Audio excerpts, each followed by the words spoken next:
If you are watching a Dynasty tight ends ranking video in the offseason, that means you are an absolute sicko. But that also means you're just like us and love Dynasty fantasy football. So we're going to cover our top 20 Dynasty tight end rankings. Fellas, let's start in the S tier. We'll work our way down.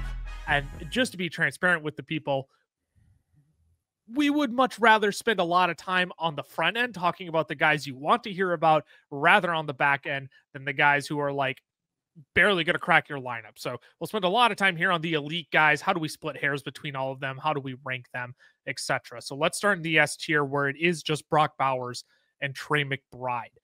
Brock Bowers, obviously coming off a historic, the best rookie tight end season of all time, where he had 26 more receptions than Jeremy Shockey. He had 36 more receptions than Sam Laporta and 118 more yards than Mike Ditka.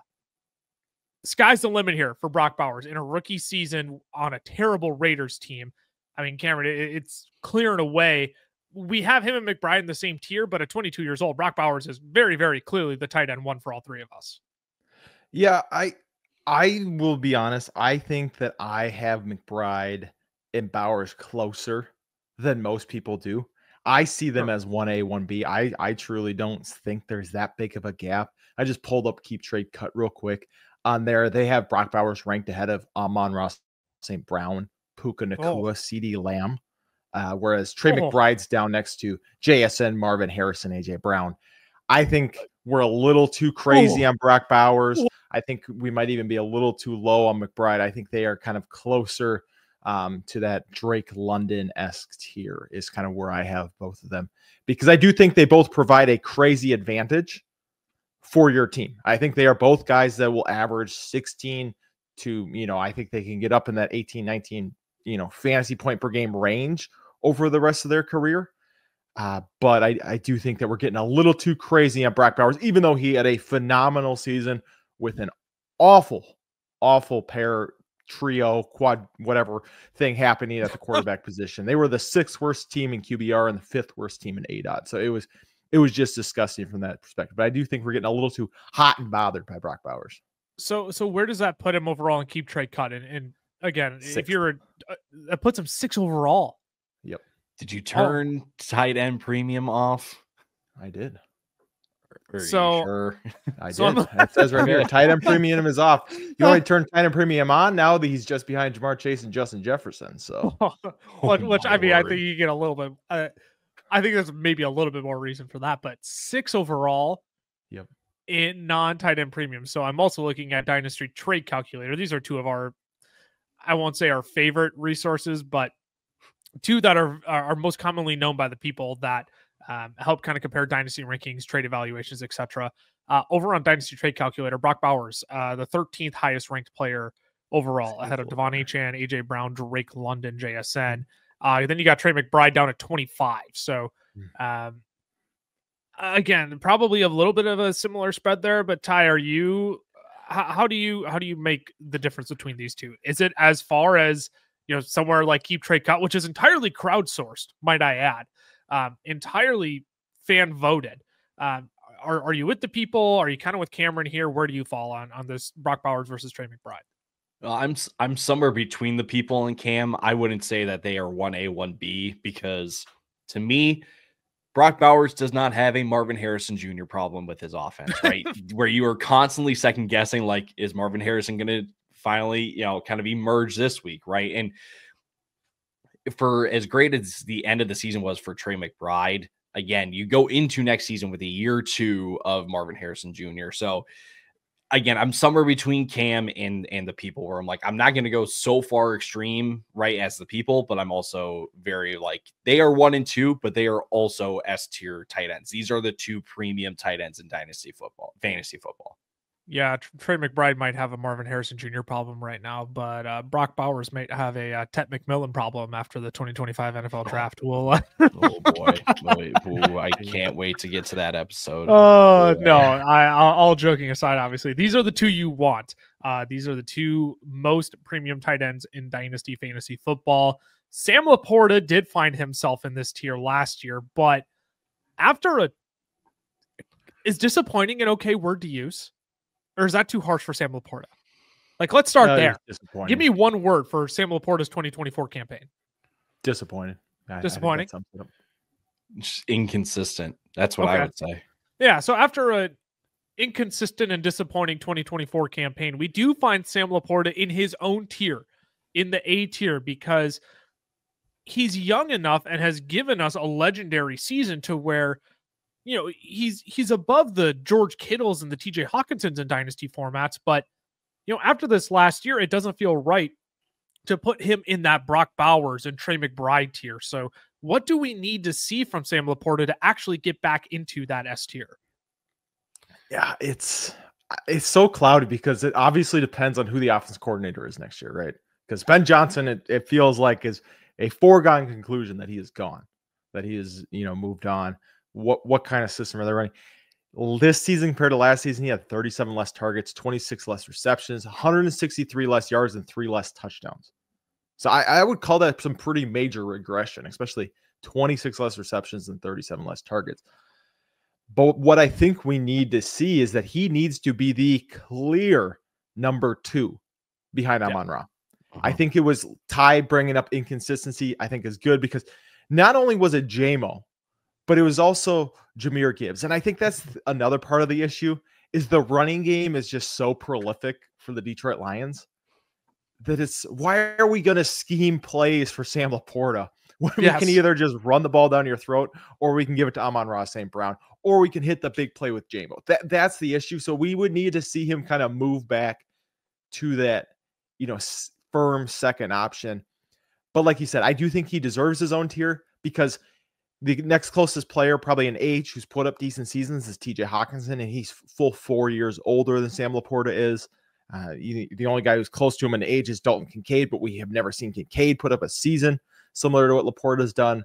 So yeah, I do think he deserves his own, but I think he's got a little bit of a climb to get into that S tier. Yeah, it's just going to be so interesting with Ben Johnson because he is just such a diabolical play caller for this Lions offense when he's scheming up plays for Penei Sewell, and you know he's faking muffed handoffs to get Sam Laporta open for touchdowns. I mean, it's so fascinating what Ben Johnson can do with this offense, and Ben Johnson is so good that it seemed like it came at the detriment of Sam Laporta this year. So Ty, what is it for you that we need to see from Sam Laporta to get him back into that S tier? Is it very similar, or is there something else here that we need to see?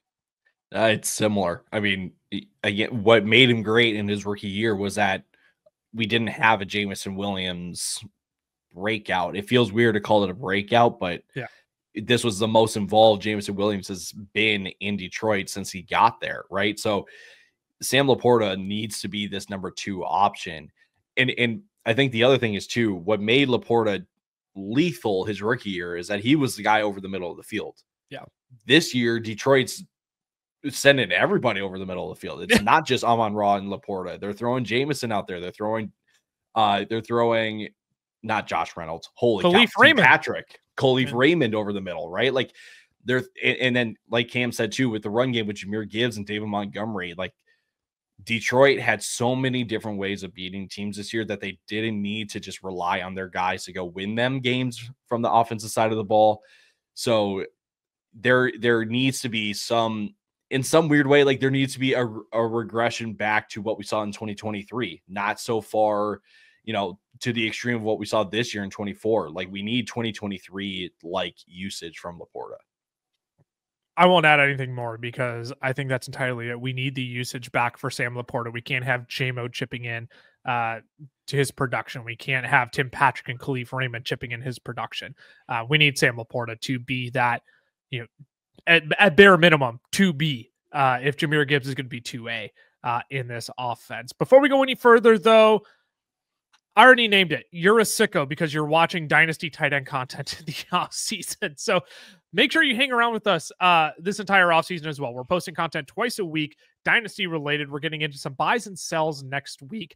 We'll be talking about emerging Dynasty stars. We'll do some rookie rankings as well. So make sure you're subscribed and turn on those notifications as well so you know when all of our newest content is up. I promise you will have a blast with us here in the offseason because we love fantasy football just as much as you do. Let's move on to our largest tier here, fellas, and that is the B tier, consisting of TJ Hockenson, George Kittle, Mark Andrews, Dalton Kincaid, David Njoku, and Travis Kelce. This is the ultimate melting pot of tight ends in fantasy football. Because on the one hand, you have the youth of Dalton Kincaid. On the other end, you have the oldest tight end on this list in Travis Kelce. On one end, you have players who have severely disappointed, but we're holding on to upside. Yet we have guys like George Kittle who have just been proven studs through and through. TJ Hockenson is a fascinating one.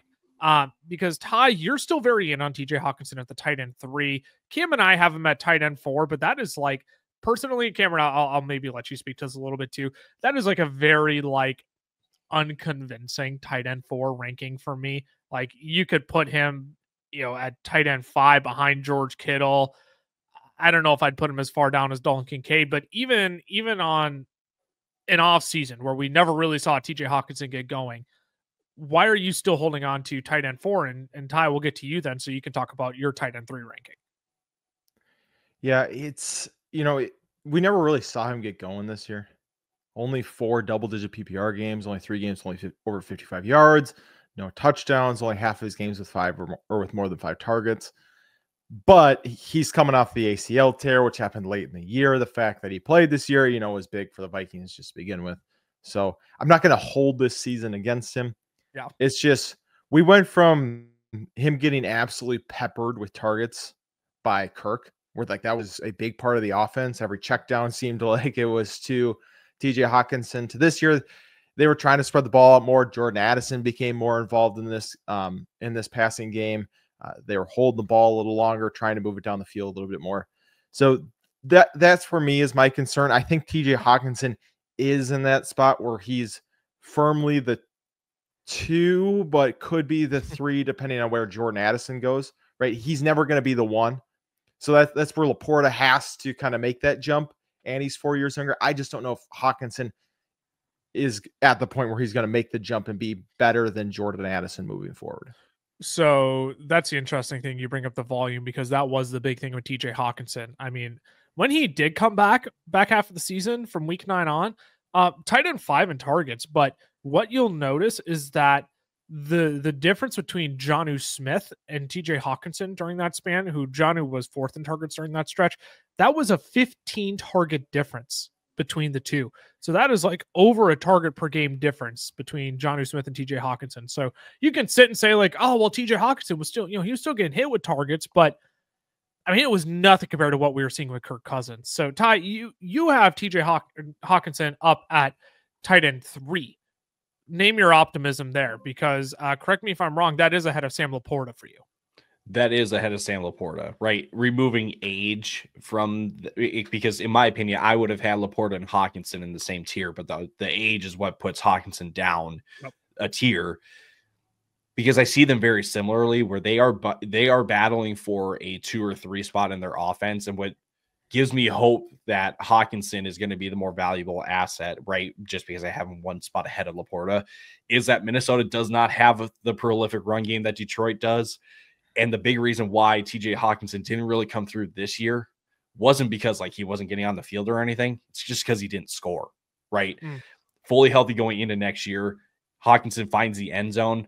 I have to think that we're going to see some positive regression for TJ Hockenson next year and moving forward. Again, now of a year removed from the ACL injury, I think there's good coming back to Hockenson going into next year. Let's move on to George Kittle, who continues to be nothing short of sensational.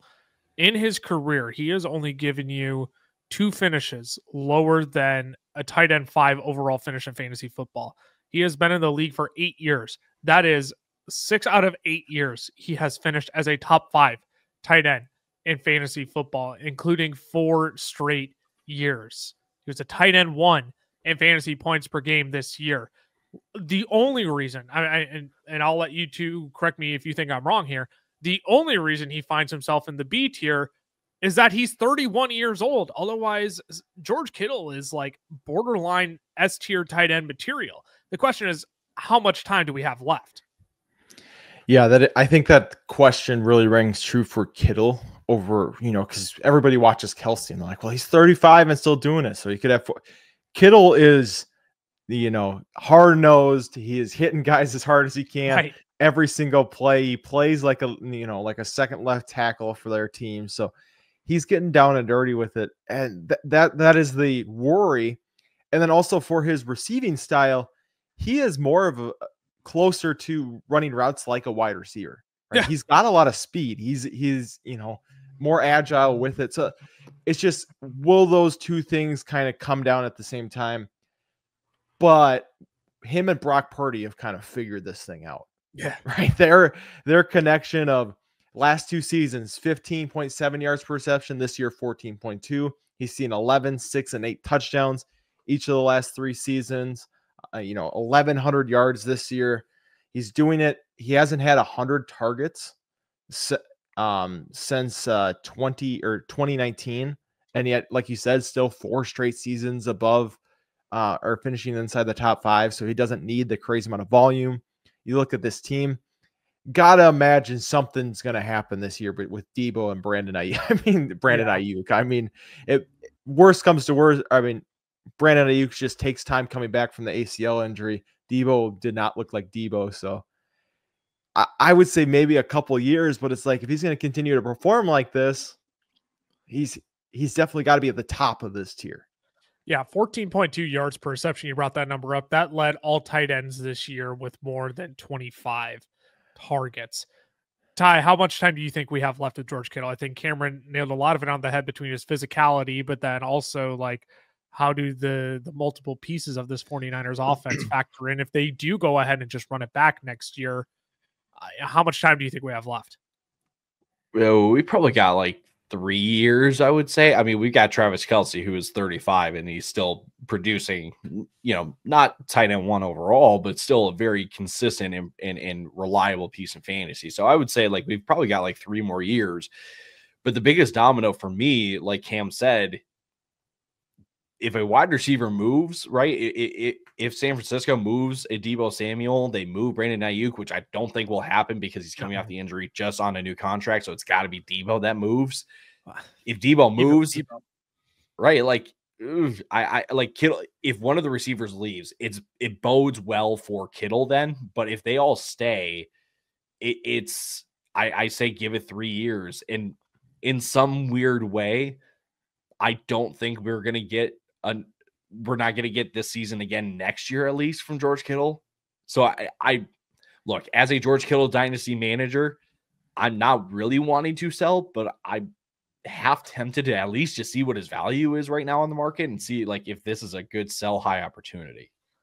So, yeah, the thing with Deebo Samuel, too, is I don't even know if the 49ers are going to move on from him. It's only, I can't remember. I'm trying to look at the contract right now, but it's essentially only like a $5 million difference whether they keep Deebo Samuel or not. And if you're the 49ers, why would you not just fork out that extra $5 million to Deebo Samuel this year to keep him around and run it back 1 more year, see if he can make magic happen with a fully healthy offense?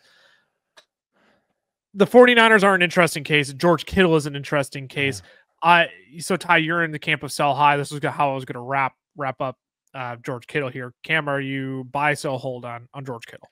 I think George Kittle's in his Mike Evans era where we just keep saying, that's a good comp. I don't know if he can do it. I don't know. Gosh, there's all these factors. And then he comes out and does it again. Like Mike Evans this year, 17.2 fantasy points per game. I think that's just what's going to happen with Kittle. And similar to Mike Evans, he's probably going to miss a game or two because he just gets absolutely hammered when he's out there. But I'm not going to bet against him. I'm probably going to hold. I'm probably even going to look to see if I can find a manager who's shopping around, who's like, right, he's 31. I don't want to. And maybe I'm going to probably try and buy in on George Kittle this year. Yeah. Like you already tried to do for me. Hey, man of my word. Send me Brock Purdy and Dontavion Wicks for George Kittle. Hey, got to start somewhere. That's fair on Keep Trade Cut. Actually, I'm overpaying. There it is. There's and I'm overpaying on Dynasty Trade Calculator. Oh, this is why crowdsourced resources aren't always your best bet, people. Let's move on to Mark Andrews in this tier. Ty, this is such a fascinating one because you actually have Mark Andrews ranked ahead of George Kittle in your dynasty rankings. I don't want to give you a moment to explain yourself, but also Mark Andrews only had 69 targets in 17 games this year. He had 61 targets in only 10 games the year prior, and he had 113 and 153 back in 2022 and 2021. It came on a career high 11 touchdowns. Personally, I don't understand how you can have Andrews ahead of Kittle when it's only a 2-year difference, and Kittle is very clearly the more productive tight end based off of last year at least. Are you expecting Mark Andrews to have a resurgence? Like how are you rationalizing this? Rationalizing it because I think Lamar Jackson really established himself as a passer this year, that I'm willing to, having Lamar as his quarterback, I like Lamar Jackson more than Brock Purdy. And if you like Brock Purdy more than Lamar Jackson, don't know what to tell you, but you're incorrect. Okay, that is just an incorrect take. I don't like the MVP of the league more than Brock Purdy. I like Brock Purdy more. The other part of this, though, too, is that I think we do need to contextualize this year for Mark Andrews a little bit, because it got off to a very rocky and slow start. He did get more involved as the year went on, and yes, it was the touchdowns that eventually made the difference for him. I think we see the volume bounce back next year, and again with Lamar being his QB, yeah, okay, fine. You got me. It sounds weird having him ahead of George Kittle. But got him. Ladies and gentlemen, we got him.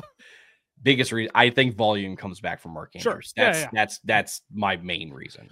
Yeah, I mean, and to be fair, they're one spot apart. All you have to do is flip-flop them. But I won't.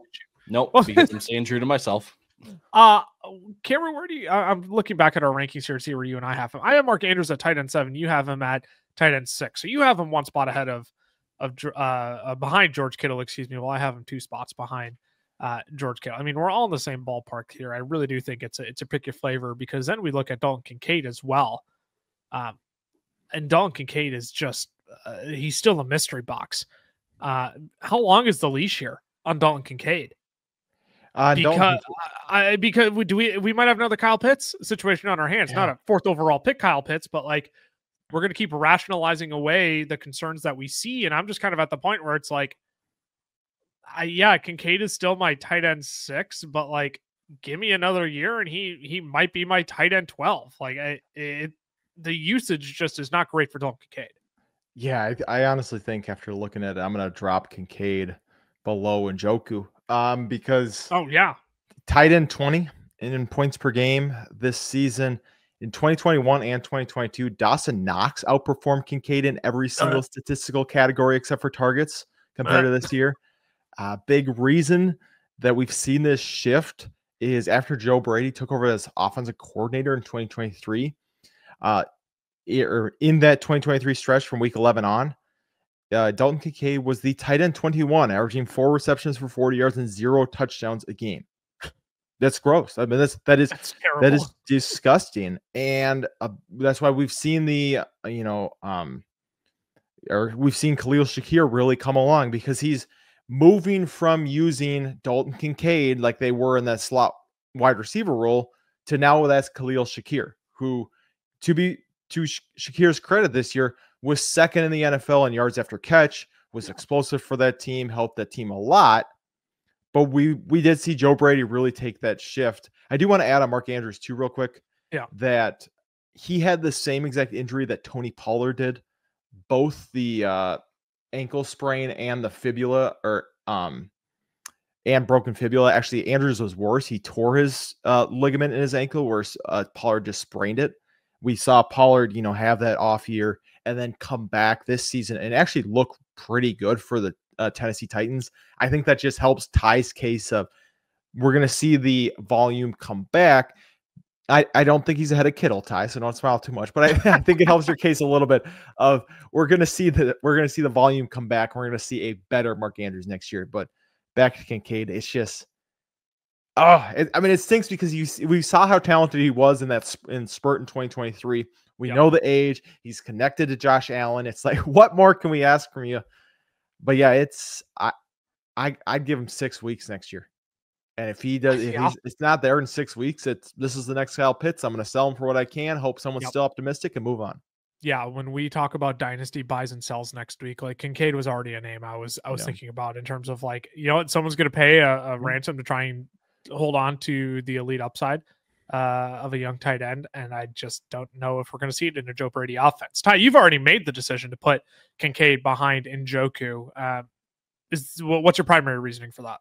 Because I think David Njoku is the best weapon on Cleveland right now. Dalton Kincaid has a Josh Allen and James Cook rushing attack problem that Cleveland does not have right now.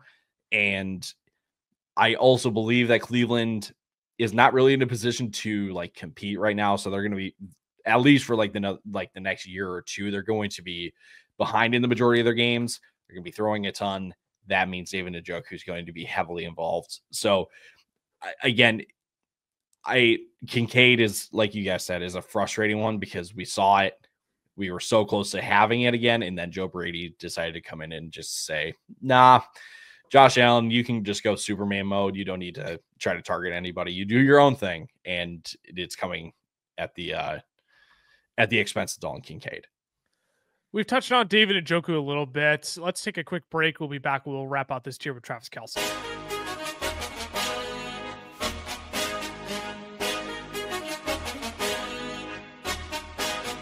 Today's podcast episode is brought to you by our friends over at Underdog Fantasy. Now, we love Underdog. It is the easiest place to play best ball formats, and they even have their own form of player props called Pick'em. You can make up to 20 times your money on a single night by correlating props together. 2 picks will triple your money, 3 will 6 times it, 4 will 10 times it, and 5 plays that all hit will multiply your entry by 20. You can even place insurance on your picks too, so if only 4 of your 5 props hit, you still get 10 times your entry. And if you use our code FELLAS when signing up, Underdog is going to double your first deposit up to $100.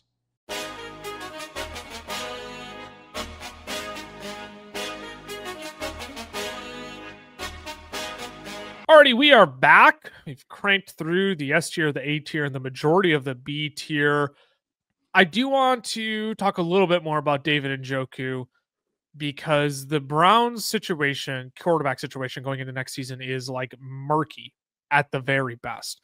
Don't know if they're going to bring in a veteran, if they're going to try and acquire a guy like Kirk Cousins, if they're going to draft a quarterback in the NFL draft, despite this quarterback class being substantially weaker than the year prior. The big question, though, is that can Kevin Stefanski's system carry Njoku despite the quarterback questions? Because we've seen Stefanski really like to keep Njoku involved. Wasn't always the case with Deshaun Watson, but like maybe it's good news that Deshaun Watson might not be playing, likely won't be playing in 2025. I likely won't be playing, will not be playing in 2025. I think it's safe to say at this point. Like, can he survive in just a Stefanski ecosystem, regardless of who the quarterback is?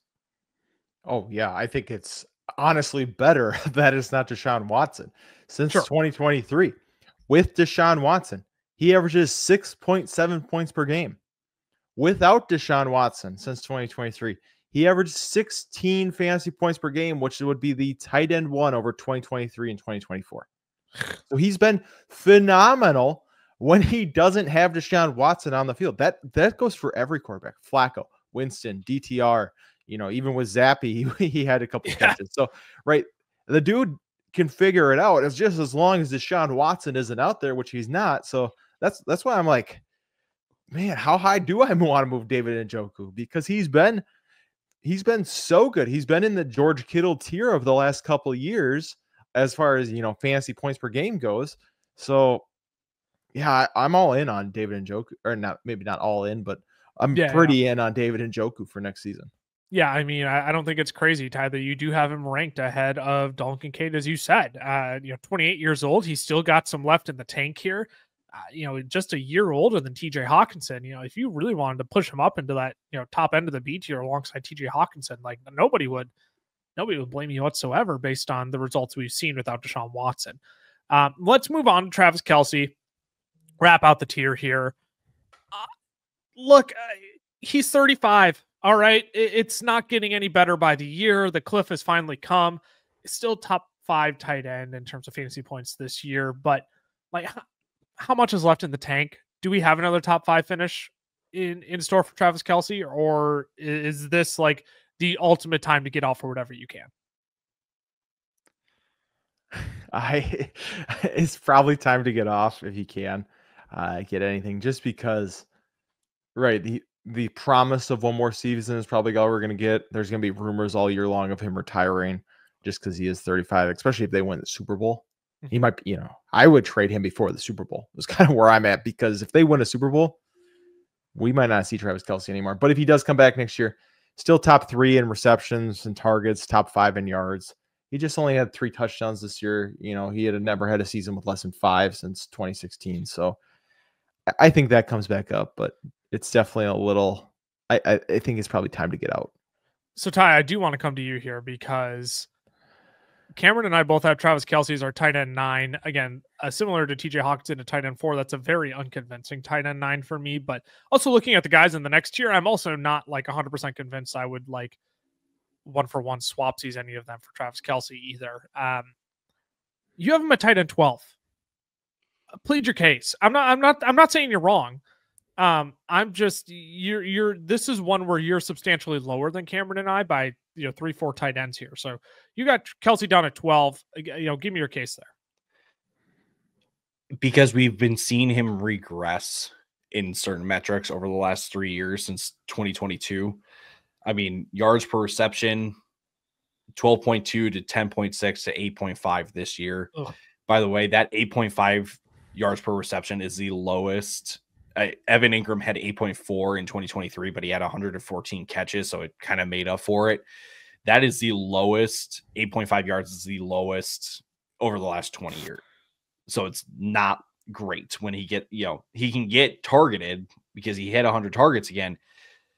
But if they're not going anywhere, not great. Yards per route run, 2022, 2.44, 2.01 last year. This year, 1.67. Yeah. After the catch, 664 yards in 2022, 461 in 2023, 342 this year. And you just take a look at it like expected fantasy points. You look at usage. He was a tight end 3 in usage, according to FTN Fantasy, but he only produced 169.5 fantasy points this year. So tight end 5, like you had said, that 12-point difference is the most among tight ends in the top 40 in expected fantasy points. There's been so much regression over the last 3 years that I don't think we can just pinpoint it on age. I think there's a shift in this Kansas City offense, like we've seen with Rashee Rice and Xavier Worthy now.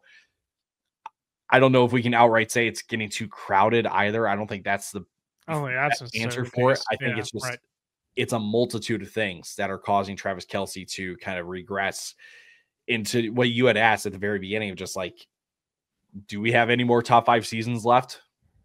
Maybe one. And I think the only way he gets there is on touchdowns. That's really it. Yeah, if he has a Mark Andrews-esque season, but sees more than 69 targets in that year as well. Yeah. So let's move on to some of the guys that you have ranked ahead of Travis Kelce in your dynasty rankings, Ty, in the C tier. Jake Ferguson, Tucker Kraft, Kyle Pitts, Evan Ingram. I don't want... This is where we're getting to the episode where we're going to start to breeze through some of these guys, okay? Because I don't want to sit here and debate Jake Ferguson with you all for 8 minutes. I instead just want to point out that it was just a wonky season. You lose Dak Prescott. He was dealing with injuries himself. I feel like Jake Ferguson is like the poster child of C tier dynasty tight ends. We wanted him to make that leap into the B tier this year, but just could not do it. And I'm afraid if this Dallas Cowboys offense doesn't improve, doesn't add a running game, doesn't add on to their offensive line, that he's just kind of going to be stuck here for future years as well. Tucker Kraft is an interesting case because all preseason it was debated whether it was going to be him or Luke Musgrave in this Packers offense. Kraft was a tight end 10 in fantasy points per game, 7th in yards, 5th in yards after the catch of all tight ends. He was actually 1st in yards after catch per reception amongst tight ends. I mentioned George Kittle led the league with 14.2 yards per reception of all tight ends with 25 plus targets. Tucker Kraft, 14.1, second only to George Kittle. And surprisingly, he was 2nd in design play percentage this year as well. I know I just vomited out a bunch of stats to you all, but it begs the question of how reliable of a dynasty option is Tucker Kraft actually for managers? And Ty, I'll actually start with you this time. Is Tucker Kraft a reliable option for dynasty managers moving forward? Ooh, great question, because Matt LaFleur seems to be a Kyle Shanahan, like he's Kyle Shanahan 2.0 in the sense that, like we have said, you cannot rely on Kyle Shanahan outside of the running game, right? That's what it feels like with Matt LaFleur in Green Bay, except he doesn't have like dynamic weapons that Kyle Shanahan has, right? So you're right. We get the comments of, yeah, I've got 4 wide receiver ones on my team. Sometimes you just need to simplify it a little bit and just say, who are my best players, right? Yeah. Your best players, Matt LaFleur, are Jaden Reed or Tucker Kraft on the receiving end. Okay. Christian Watson, nice little player downfield. Dobbs is reliable near the sidelines, but we need to like just get the ball to your best players. Tucker Kraft is the best player, but in terms of reliability going to the next year, it's tough to say that you're going to be able to fully trust, because Matt LaFleur seems to, I don't know, change game by game. He's not as aggressive of a play caller either, which you would like to think would favor a Tucker Kraft. Get him to it in the flats and let him do some yak work from there, which maybe plays into that a little bit. But Cameron, what about you? How reliable of an option do you feel like Tucker Kraft is? I think he's similar to Jake Ferguson, the fact he's going to go as far as Jordan Love takes him. Yeah. Right. Dalton Schultz, remember, on Dallas was the same way. And then, they move out of that situation. All of a sudden it doesn't quite feel as pretty, doesn't feel quite as nice. I think that's probably where Tucker Kraft's going to be. He'll be pushing that borderline top 10. He'll have a spike week here or there. I think probably more so than Ferguson, because he's shown he does have that ability after the catch to make things happen. But I do think he's kind of going to be this C-tier guy for quite a while moving forward. I don't really see him taking that big step up into the B tier. Yeah, I think that's a really good way to put it. I don't see him being a guy who can launch himself into the B tier, but could Jordan Love drag him there for some false optimism, maybe in dynasty formats? I think that's totally possible as well. All right, fellas, let's fight. It's Kyle Pitts time. It's time to fight. I don't even want to talk about the stats. All I want to talk about is that the usage in the Falcons offense is just not there. It's not. We get like 2-3 games and we're like, wait, he's back. And then immediately it's like, all right, he's coming off the field because he can't block. They don't know how to use. He's a massive wide receiver that really can't play the needs of the tight end position in the NFL. What do you do with Kyle Pitts as a dynasty manager? That's the question, because I don't see how you can place him higher than the C tier. We've been waiting for this forever. It's not happening. It's just not. What do you do? Mr. Flag Plant, I'll let you go first. I think you eat it. I think you just leave him on your team, because the issue is I just don't think you can trade him for anything. No. Nobody's in on Kyle Pitts. Nobody has in the NFL. You can't trade him for anything. Nobody has hope for Kyle Pitts. Dude played 62% of snaps this year in year 4. Oh. The only thing you're hoping for is he had 1 touchdown in year 1, 2 in year 2, 3 in year 3, 4 this season. So you're hoping that you can hold on to him until you're 10 or 12 and you can get 10 or 12 touchdowns. But that's really all you're hoping for. It was abysmal. His yards per reception at least is staying a little bit higher. But yeah, whatever. I'm just trying to paint some sort of optimism, because you guys are going to bury him. The only hope for him this season is that he learns how to run routes and he learns how to block. And I don't know that both can happen in an off season. I don't know that either can happen in an off season. But yeah, he had a 62% snap share and then participated in 62% of their routes. So that kind of just sums up Kyle Pitts for you. Ty, what do you do with Kyle Pitts? You cut him. Honestly, I'm kidding. Whoa. You can't. I was gonna say that would have been wild. you can't cut a guy that's 24 years old that still carries the greatest tight end ever, generational tight end tag with him. But you have to hold him. I mean, there is zero market you can maybe the best that you're going to get is a late 4th in your rookie drafts this year. That's the best that you're going to get, right? So unfortunately, you're just going to have to wait. You're going to have to sit and just go through the pains of Kyle Pitts. Honestly, though, I think if you have Kyle Pitts and he's your tight end 1, you need to go target a Mark Andrews or Travis Kelce if you literally want a 1-year kind of fit gap issue or solution.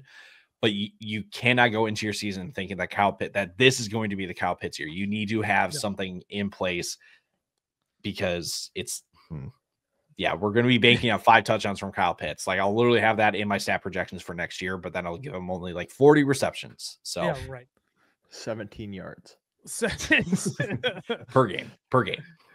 Kyle Pitts this season, tight end 16 in expected fantasy points, tight end 22 in expected fantasy points per game, tight end 34 in expected fantasy points per route run. Not great, Bob. Not great. Ooh. To wrap out this year, Evan Ingram, he is the oldest player in this tier. He dealt with injury for a majority of the year. Hopefully we'll still get enough volume in 2025, but I don't want to sit here and debate Evan Ingram with you all when we got 2 more tiers to fly through here. So let's move on to the D tier where we have Dallas Goedert, Cade Otton, Jonnu Smith, and Pat Freiermuth. Again, don't think that people want to sit here and listen to us debate if Grant Calcaterra is actually a threat to Dallas Goedert moving forward. I don't think they want to hear us debate what happens. Does Cade Otton get a higher usage rate if Chris Godwin moves on from the Bucs this I don't think people want to sit here and hear us talk about that. The most fascinating name in this list, though, that I think we do need to talk about is Jonnu Smith, because his 2024 season, he was in our candidates of surprise of the year in our fantasy football awards. Because he ended up finishing as a tight end 4 in fantasy points, tight end 4 in fantasy points per route run, and the tight end 5 in fantasy points per game. I'll save the spewage of stats, but looking at the context of Jonnu's 2024 season, where he was heavily involved, he was a tight end 1 in design play percentage for the Miami Dolphins this year. How do you interpret Jonnu's 2024 season, and how sustainable is his production for 2025, Cameron? I'm just going to put this out there. If you have Jalen Waddle, Devon Achane, and Tyreek Hill, and your number 1 playmaker for most of the season ends up being Jonnu Smith, you're not going to be a head coach in this league much longer. So I think Mike McDaniel is going to change up how this offense is running to actually use guys who are super effective down the field, like Jalen Waddle and Tyreek Hill. Obviously, he did use Achane a lot, but it was kind of ridiculous watching this team, that how many plays were designed to go to Jonnu and how few were designed to go to Jalen Waddle and Tyreek Hill, who I think people would argue are probably 2 of the top 7, 10 best playmakers with the ball in their hands in the NFL, right? The speed that those guys have, the elusiveness, and to just feature Jonnu like that, I don't think we see that again. We have not seen Mike McDaniel use a tight end like that before. I just think it was a weird season with everything with Tua that I'm not banking on it. I do think he definitely has to have the highest upside, probably out everyone in tier D and tier C. It's just, I just don't think it's going to return. I think he also has just as low of a floor as everyone in tier D. Yeah, so I want to make sure I clarify what I said too. Jonnu Smith was a tight end 1 overall in design play percentage in terms of the Miami Dolphins. Malik Washington technically had 27.8% of his plays designed for him, but that's not overall plays, right? I just want to make sure that stat is made more clear, because I did stumble over that a little bit. But Ty, I'll kind of get your 2 cents here on Jonnu Smith. I think Cameron's right. Expect changes next year. I don't think you're going to get plays designed for Jonnu Smith as heavily. But should he actually be higher in our tier list after this season? I mean, a tight end 5 in fantasy points per game has to speak for something. It has to speak for something, and we speak for it by putting him in the D tier. Because why? Because why haven't we seen this Jonnu Smith before? Nobody's wanted to utilize him in this way. Do you think Jonnu Smith could do this if he was a David Njoku in Cleveland? I plead the 5th. Oh, I mean, product of circumstance. That's all I'm trying to say. I think changes. I'm with Cam on this one. Changes are coming, and the fact that Jonnu Smith is a free agent after this year. If he goes back to Miami, that's his best case scenario. But then that means that Jalen Waddle is then for sure gone. Like it boggles my mind that you have Tyreek Hill, Jalen Waddle, Devon Achane, three of the fastest and most dynamic players in the league, and you're gonna opt to roll with Jonnu Smith as like your number 2 guy. Like it doesn't compute, it doesn't calculate in my mind. So I'm expecting some regression just from a player standpoint, and I think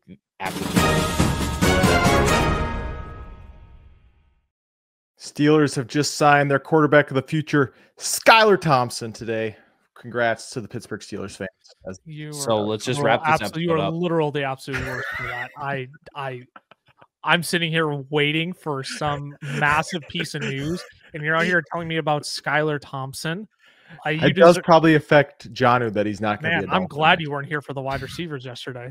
Goodness, boy. Can someone? Why is this a big? Why? How are people signing players right now? Like I don't know, but Tom Pelissero just retweeted it, so it's got to be true. Oh, my word! Good old Minnesota boy. He would never lie to me. So I feel like. Go ahead. I want to get back to Jonnu because do we though? No, yes, because the other question I want to ask is how much a product of his production is because they want to get the ball to his hands as quick as humanly possible so he doesn't hit the ground again. It sounds silly to say. I think that might be an actual reason. Like, you can't have Tua holding onto the ball in the pocket, taking hits. So the easiest way to do that is to get it out of his hands quick to Devon Achane and Jonnu Smith underneath. Yeah. Is that not crazy for me to think? And that if Tua's health is going to be a concern moving forward, it's not changes are coming, but I think Jonnu Smith still, if he comes back to Miami, of course that is, right? Like, if he is back in Miami, I don't think it's crazy to think I'm not going to say he puts up tight end 5 numbers again, but he plays a decent little role in that offense that is actually somewhat fantasy relevant. So, okay, biggest question because we talk about Sam Laporta, TJ Hockenson as number 2, number 3 options in their offense. Yeah. If Jonnu Smith stays as the number 3 option, why is he not higher then? Well, that's my question. I got him as a tight end 14. You two are the ones who buried him down. Right. My thing is that he's in the C tier for me. I don't think that Jonnu, because again, why can't Jalen Waddle just do that? Why does it got to be Jonnu Smith? I don't think that's the right way to go about your offense. It'll be my summer watch in film this year of just why in the world is Jonnu Smith? What is Jonnu's role to compare to Jalen Waddle's role, and why is this just not computing, right? Why is this not making sense to us non-NFL coach minds? I just think this year is a 1-year thing. That's really the simplest way I can say it. Which is fine. And I'm not saying next year is going to be another astronomically mind-blowing season from Jonnu Smith. I just wonder if he should be ahead of the Dallas Goddards, the Evan Ingrams, even, who once he gets Christian Kirk back, Brian Thomas continuing to emerge, is Evan Ingram going to play as big of a role, right? I think there's plenty of question marks you can paint on other guys where I'm well, I don't know, Jonnu Smith just didn't. If he goes back to the Dolphins, I'm willing to roll the dice on him again. Anyways, not important. You don't want to hear us talk anymore about Jonnu Smith. Let's move on to our final tier, which is Cole Kmet, Isaiah Likely, Hunter Henry. Again, we all have these players in different orders. You could probably throw about 5 other tight ends into this tier, and you'd be like, yep, yeah, they all belong. But since we're only covering the top 20, these are the final 3 in our rankings. We all prefer a different tight end compared to the other in this tier. So I'm going to give us 30 seconds apiece to wrap out the episode. Which one do you prefer and why? Ty, I'll start with you, Cameron, and then I'll wrap us up. So Ty, you prefer Cole Kmet. Why? Because I think he is going to be more involved in the Chicago offense next year. No Keenan Allen. I should say Keenan Allen is a free agent. He could go back to Chicago. I don't think it would be wise for Chicago to bring back Keenan Allen because then it's a crowded pass catcher room. I think Cole Kmet again plays a bigger role in Chicago's offense next year. Now that we don't have to deal with Shane Waldron, we don't have to deal with Eberflus or Thomas Brown. So I'm banking on Chicago kind of getting the right people in place to put Cole Kmet in the best spots in the field on the field. Cameron, you prefer Isaiah Likely? Why? I just think he's the most athletically gifted of these three. His contract's up after this season, so it's not a guarantee that he's a Baltimore Raven. Even if he is, they've shown that they're willing to try to get him involved in the passing game. I think he's going to. But it's just the hope that he can kind of take another step where I think as Cole Kmet and Hunter Henry are pretty capped in any steps they can take as far as moving up tiers. Yeah, and I do prefer Hunter Henry out of this tier. And just when I'm at this point, I'm going to take whatever volume I can get. And I think Hunter Henry could be the most involved out of all the tight ends left on this list. I think the Patriots will go out and get Drake May, some sort of wide receiver help this offseason, but he's going to need to continue to utilize a safety blanket underneath. And that is Hunter Henry, where we saw that in flashes this year. So at this point, I'm just going to play the volume, like the age, like less of a factor. So I get where, Cole Kmet could totally play a bigger role in Chicago's offense next year. Isaiah Likely, I think I agree, is definitely the most athletically gifted one out of this bunch. My money would just be on Hunter Henry to get the most volume, though. So that's all it is. We'll wrap out the episode there. If you want to get involved in a Dynasty League, even have Dynasty League questions, you can hop on over to our Discord. That is down in the description of the audio podcast or YouTube video you are listening to. When redraft is over, the Discord kind of goes quiet, so I want to start filling it up with some Dynasty folks, all right? So make sure you head on over there.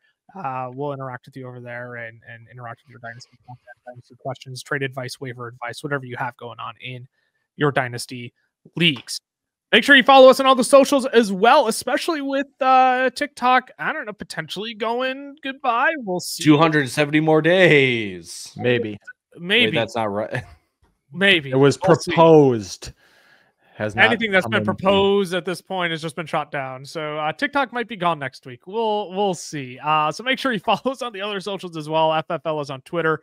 The FFL is on Instagram. Fantasy Football Fellas on Facebook. Fantasy Football Fellas Shorts on YouTube. You can follow our personals as well. I am at Lucas Wenzel on Twitter. Camlaw FFF for Cameron. Tyler_Plath for Ty. We will be back next week. Dynasty buys and Dynasty sells. That'll be a fun episode where we'll bring you 6 players in each episode, whether you should be buying or selling them. So again, make sure you subscribe, turn on those notifications so you know when those episodes are up. We'll see you next week, all you Dynasty nerds. Deuces.